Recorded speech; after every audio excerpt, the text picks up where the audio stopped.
আইয়ু আয়াতিন আযামু মিন কিতাবিল্লাহি ইনদাকা নবী, কোরআনের কোন আয়াতটা সবচাইতে বেশি দামি আপনি মনে করেন? বিষ্ণুই বললেন আযমু আয়াতিন মিন কিতাবিল্লাহি আয়াতুল কুরসি। আল্লাহর কোরআনের মধ্যে ৬৬৬৬ আয়াত, কারো বর্ণনা মতে ৬৬৩৬ আয়াত, আরেক বর্ণনা মতে আরেকটা রিওয়ায়াত পাওয়া যায়। এই যতগুলো আয়াত কোরআনের মধ্যে আছে সবচাইতে দামি আয়াতের নাম আয়াতুল কুরসি, ঠিক কি না? এতগুলো আয়াত থাকতে এটার দাম এত বাড়লো কেন? এটার এত মর্যাদাপূর্ণ আয়াত কেন? ৫টা কারণে এই আয়াতের দাম বেশি। জোরে বলেন কয়টা? ১ নম্বরে আয়াতের মধ্যে রব্বুল আলামিন নিজের পরিচয় দিয়েছেন। একটা মাত্র আয়াত, কিন্তু এত সুন্দর করে চমৎকার করে রব্বুল আলামিন নিজের পরিচয়টা একটা আয়াতে দিয়েছেন। গোটা কোরআন তন্ন তন্ন করে তালাশ করলে আর কোন জায়গায় এত সুন্দর পরিচয় আল্লাহর পাওয়া যায় না। কোন সুবহানাল্লাহ। এজন্য এই আয়াতটার দাম এত বেশি। আবার এই আয়াতের মধ্যে রব্বুল আলামিন তাওহীদের কথা বলেছেন। কিসের কথা? তাওহীদেরই মুর্শিদ আমার মুহাম্মাদের নাম বলো, মুহাম্মাদের নাম। আল্লাহর নাম জপলে বুঝতে পারি আল্লাহরই কালাম বলো, মুহাম্মাদের নাম। আল্লাহু আকবার। আল্লাহ তার একত্ববাদের ঘোষণা দিলেন, তিনি যে এক এবং একক। এই ঘোষণাটা আয়াতের মধ্যে আছে, এই জন্য আয়াতের মর্যাদা বাড়িয়ে দিয়েছে কে? আল্লাহ। আবার এই আয়াতের মধ্যে আল্লাহর 4টা সিফাতি নাম আছে। জোরে বলেন কয়টা? 1 নম্বরে আল হাইয়্যু, 2 নম্বরে আল কাইয়্যুম, 3 নম্বরে আল আলী, 4 নম্বরে আল আযীম। এই 4টা আল্লাহর সিফাতি নাম এই আয়াতের মধ্যে থাকার কারণে আয়াতের মর্যাদা বাড়িয়ে দিয়েছে কে? আল্লাহ। আবার এই একটা আয়াতে রব্বুল আলামিন তিনি যে কত ক্ষমতাবান, তার কুদরত যে কত বড়, তার জ্ঞানের সীমানা যে কত বড়, এগুলোর বর্ণনা দিয়েছেন। আবার এই আয়াতের মধ্যে আল্লাহ কুরসির বর্ণনা দিয়েছেন। কুরসি, কুরসি হচ্ছে পৃথিবীতে মহাবিশ্বে আল্লাহ যে 4টা জিনিস সর্বপ্রথম তৈরি করেছে, আরশ, কুরসি, লৌহ, কলম, এই 4টা জিনিসকে মহাবিশ্বে আল্লাহ সর্বপ্রথম তৈরি করেছেন। এই কুরসির কথাও এই আয়াতের মধ্যে আছে না নাই? এই কুরসি শব্দটা থেকেই আয়াতের নামকরণ করা হয়েছে আয়াতুল কুরসি। এরপরে বিশ্বনবী আপনাদেরকে বললেন, মান কারা আয়াতুল কুরসি দুবুরা কুল্লি সালাতিন মাকতুবাতিন লাম ইয়ামনাহু মিন দুখুলিল জান্নাতি ইল্লাল মাউত। কেউ যদি প্রত্যেক ফরজ নামাজের পরে একবার করে আয়াতুল কুরসি পড়ে, সে জান্নাতে ঢোকার ক্ষেত্রে কোনো বাধা নাই, একটাই বাধা, তার মরণ। লোকটা মরে না, তাই জান্নাতে যায় না, মরলেই জান্নাতি। আল্লাহু আকবার। এইজন্য প্রত্যেক ফরজ নামাজের পরে আয়াতুল কুরসি পড়ার দরকার আছে না নাই? It should be a special wazifa for every Muslim at every evening and every morning. After every congregational prayer you offer in mosque. প্রত্যেক জামাতে নামাজের পরে প্রত্যেক মুসলমানের ওয়াজিফা হওয়া দরকার আয়াতুল কুরসি। ইমাম সাহেব সালাম ফিরাবে, সালাম ফেরানোর পরে আপনি আয়াতুল কুরসি পড়বেন। কিন্তু ইমাম সাহেবরা তো সময় দেয় না। আমাদের দেশে সালামের পরে হুট করে একটা মুনাজাত আছে না নাই? মুনাজাত দিবেন, সমস্যা নাই, কিন্তু আগে তাসবিহ পড়বেন। আমাদের দেশে এরকম আসসালামু আলাইকুম, আসসালামু আলাইকুম রাহমাতুল্লাহ, আমিন, ইয়া আরহামার রাহিম, শেষ। তো আপনি কি চাইলেন আল্লাহর কাছে? কি চাইলেন? আমিন, ইয়া আরহামার রাহিমিন। এত কম সময় কেন তোমার? জি বাংলা দেখতে তো তোমার সময় পাওয়া যায়, স্টার জলসা দেখতে সময় আছে, কিরণমালা দেখতে সময় আছে, বিপিএল এর খেলা দেখার সময় আছে, আইপিএল এর সময় আছে, আইসিসি এর সময় আছে, খুলনার সাথে কুমিল্লার ফাইনাল খেলা ওইটা দেখারও সময় আছে। কিন্তু আল্লাহর কাছে চাওয়ার সময় নাই। এক সাহাবী প্রতিদিন সালামের পরে দৌড় দিত, রাসূল বললেন এক নাইক বসো, কই নবী কাজ আছে, কা বেটা বস, আল্লাহর কাছে চা আমার কিছু চাওয়ার নাই। রাসূলকে কিছু চাওয়ার না থাকলে নুন চা বেটা, লবণটাও আল্লাহর কাছে চা। তোমার পায়ের জুতা যদি ছিঁড়ে যায়, মুচির কাছে পড়ে যাবা, মুচির কাছে যাওয়ার আগে চাইতে হবে একজনের কাছে, তিনি কে? আল্লাহ। এজন্য প্রত্যেক ফরজ নামাজের পরে তাসবিহ পড়বেন। বিশ্বনবী তাসবিহ পড়তেন, এগুলো মানুষ জানেই না।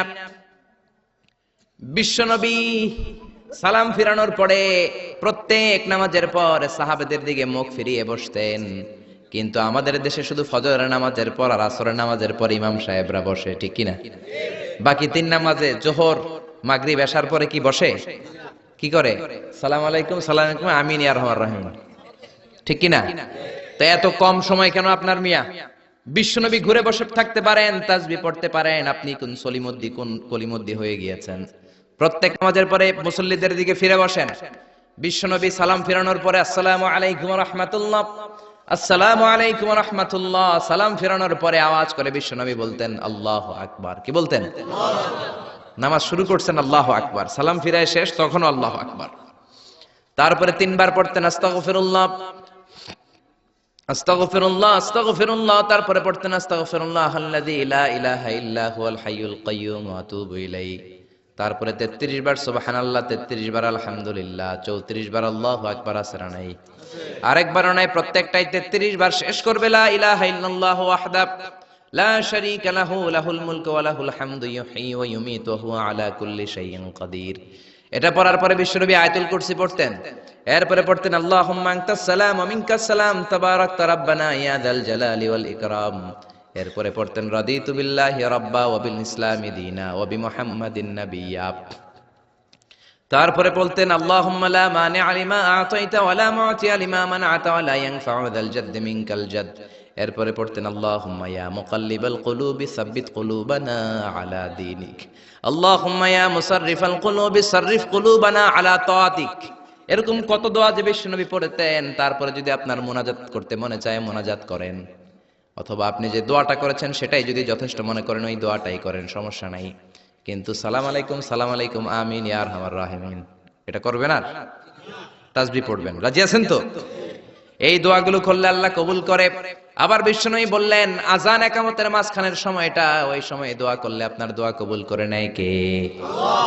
জামাতের 15 মিনিট বাকি, মসজিদে ঢুকেছেন, সুন্নত পরে অনেকে বসে বসে ঘড়ির দিকে তাকায় রয়েছে। তো ঘরে আপনার ঘড়ি নাই, ঘড়ির দিকে তাকিয়ে থাকেন কেন? বিশ্বনবী বললেন দুআ লা ইউরাদ্দু বাইনাল আযানি ওয়াল ইকামা, আযান ইকামতের মাঝখানে দোয়া করলে ওই দোয়া আল্লাহ ফেরায় না।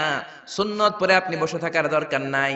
বাজারে যাওয়ার আগে যেমনি লিস্টি করে যান, পটল লাগবে, লাউ লাগবে, মাছ লাগবে, আল্লাহর কাছেও আপনার কি কি চাওয়া লাগবে কাগজের মধ্যে লিস্টি করে নিয়ে যাবেন। মসজিদে বসে বসে সুন্নত নামাজের পরে মুয়াজ্জিনের ইকামতের আগে ওইগুলো আল্লাহর কাছে চাওয়ার দরকার আছে না নাই? আবার বিশ্বনবী বললেন দুআ লা ইউরাদ্দু তাহতাল মাতার, বৃষ্টির নিচে দাঁড়িয়ে যখন তোমরা দোয়া করো ওই দোয়াটা কবুল করে কে? আল্লাহ। তুফান, থান্ডার, সাইক্লোন, টর্নেডো যেটা হয় ওই বৃষ্টিটা না, ভ্যাপসা একটা গরম, এই গরমটাকে দূর করে দেওয়ার জন্য দেখবেন ঝিরিঝিরি একটা রহমতের বৃষ্টি পড়ে, আছে না নাই? ওই দোয়ার নিচে দাঁড়িয়ে ওই বৃষ্টির পানি হাতের মধ্যে নিয়ে যদি আপনি আল্লাহর কাছে দোয়া করেন, দোয়া কবুল করে নিবে কে? আল্লাহ। বৃষ্টির সময় দোয়া করলে যে কবুল হয় এটা জানি না, তো দোয়া করবে কেমনে? বৃষ্টির সময় দোয়া করবেন। আর এদেশের মানুষ বৃষ্টি আসলে পাগল হয়ে যায়, গান বাজনা শুরু করে দেয়, আছে না নাই? এই বৃষ্টি ভেজা রাতে তুমি চইল্লা যাইও না, আছে না নাই? আরে বেটা দোয়া কর। আবার দেখি বৃষ্টি আসলে বড় বড় ডেক সেট বাজিয়ে দেয়, গান শুরু করে দেয়, বৃষ্টি পড়ে টাপুর টুপুর, পায়ে দিয়ে সোনার নূপুর, আঁকা বাঁকা মেঠো পথে কোন রূপসী হেঁটে যায়। কোন রূপসী হেঁটে যায় এটা জানা তোমার দরকার কি? তোমার রূপসী বউ লাগলে চাইবা একজনের কাছে, তিনি কে? এজন্য খবরদার, উপযুক্ত সময়গুলাতে আল্লাহর কাছে যদি আপনি দোয়ার মতো দোয়া করে দেন, আপনার দোয়া কবুল করে নেবে কে? এজন্য বিশ্বনবী বললেন খবরদার, ইযা আওয়াইতা ইলা ফিরাশিকা ফাকরা আয়াতুল কুরসি, রাত্রিবেলা যখন বিছানায় ঘুমাতে যাও, ঘুমাতে যাওয়ার আগে আয়াতুল কুরসি পড়ো। রাত্রিবেলা বিছানায় শুয়ে আয়াতুল কুরসি পড়লে জিন ভূত থেকে আপনার ঘরটারে হেফাজত করবে কে? রাতে ঘুমানোর সময় আয়াতুল কুরসি পড়বেন তো? It should be our special wazifa at every morning, at every evening for every Muslim. চিল্লায় বলেন ঠিক না? আবার বিশ্বনবী বললেন সকালবেলা যদি একবার আয়াতুল কুরসি পড়ো, সন্ধ্যা পর্যন্ত ফেরেশতা দিয়ে আপনারে হেফাজত করবে কে? আল্লাহ। আবার সন্ধ্যাবেলায় যদি একবার তুমি আয়াতুল কুরসি পড়ো, সকাল পর্যন্ত তোমারে গার্ড দিবে কে? আল্লাহ। এটা আল্লাহর পাঠানো গার্ড, এঞ্জেল গার্ড, ফেরেশতাদের গার্ড। টাকা দিয়ে বডিগার্ড যে রাখে ওই বডিগার্ড না। বডিগার্ড তোমারে বাঁচাতে পারবে না,